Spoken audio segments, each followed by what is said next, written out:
ये बात है साल 2003 की, जब दुबई के शेख ने समंदर में द वर्ल्ड प्रोजेक्ट की कंस्ट्रक्शन स्टार्ट की। समंदर में 300 आइलैंड बनाने का ये प्रोजेक्ट अर्थ शेप की तरह दिखने के लिए बनाया जा रहा था, जिसमें लग्जरी विलाज, होटल और बीच रिजोर्ट के साथ साथ वो सब कुछ बनाया जा रहा था जिसका अंदाजा लगाना भी मुश्किल है। यहाँ तक कि इस प्रोजेक्ट की एडवर्टाइजमेंट हो रही थी तो उसमें दी वर्ल्ड को लैंड ऑफ पैराडाइज यानी जन्नत की जमीन का दर्जा भी दिया गया। लेकिन ये प्रोजेक्ट कंप्लीट होने के 12 सालों बाद भी आज तक ये आइलैंड समंदर में वीरान क्यों पड़े हैं? आखिर दुबई के शेख का ख्वाब अधूरा क्यों रह गया? यहाँ ऐसा क्या हुआ था? नाजरीन, ये बात तो हम सबको मालूम है कि दुबई के रूलर शेख मोहम्मद बिन रशीद अल मखतूम ने दुबई में वो कर दिखाया है जिसकी मिसाल पूरी दुनिया में नहीं मिलती। आज से 30 साल पहले दुबई में सिर्फ एक बिल्डिंग हुआ करती थी जिसको आज दुबई वर्ल्ड ट्रेड सेंटर कहा जाता है।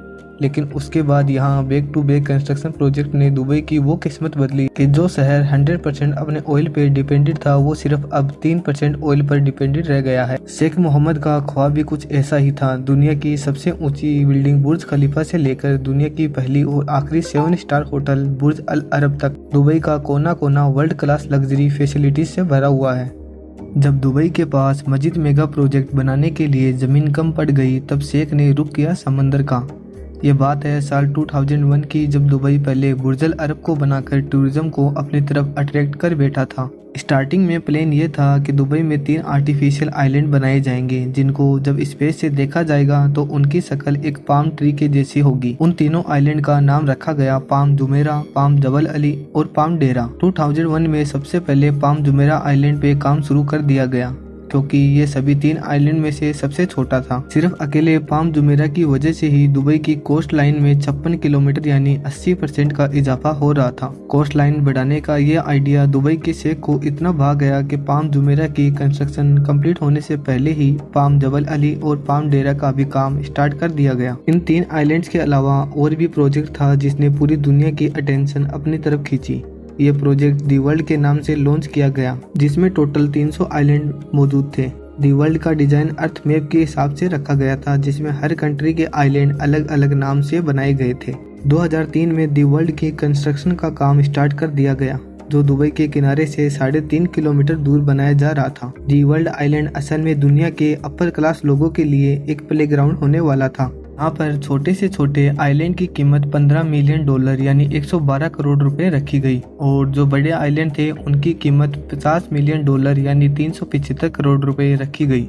कंस्ट्रक्शन कंप्लीट होने से पहले ही 2008 में 60% से भी ज्यादा आइलैंड सेल आउट हो चुके थे। लेकिन सवाल ये है कि समंदर में रेत से बने इन आइलैंड की कीमत इतनी ज्यादा क्यों रखी गई? पहली बात तो ये कि ये इतना आसान काम नहीं है। समुद्र में एक छोटा सा आइलैंड बनाना भी बहुत मुश्किल काम होता है। दुबई ने तो फिर भी 300 आइलैंड बनाए थे। इस एक आइलैंड को बनाने में इतनी ज्यादा रेत इस्तेमाल हुई थी कि उससे पूरा एक क्रिकेट स्टेडियम भर जाए। 9 किलोमीटर लंबा और 6 किलोमीटर चौड़ा ये प्रोजेक्ट बनाने में दुबई गवर्नमेंट को $14 अरब खर्च करने पड़े।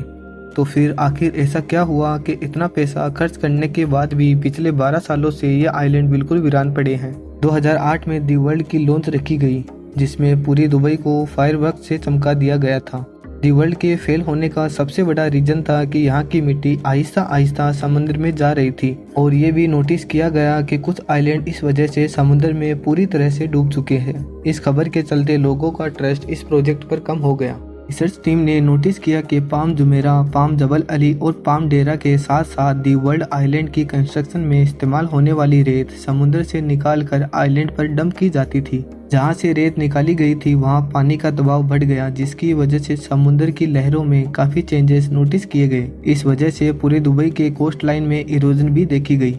इन सब चीज़ों की वजह से इन्वेस्टर्स, बिजनेस टाइकून्स और सेलिब्रिटीज के ट्रस्ट लेवल को इतनी ठेस पहुंचाई कि दुबई गवर्नमेंट ने तमाम आइलैंड प्रोजेक्ट पर काम रुकवा दिया। बात यहां तक पहुंच गई कि इन्वेस्टर्स को रिफंड करना पड़ा और पाम डेरा के प्रोजेक्ट को बीच में ही छोड़ना पड़ा। आज के लिए बस इतना ही। अगर आपको वीडियो अच्छा लगे तो सब्सक्राइब जरूर करें।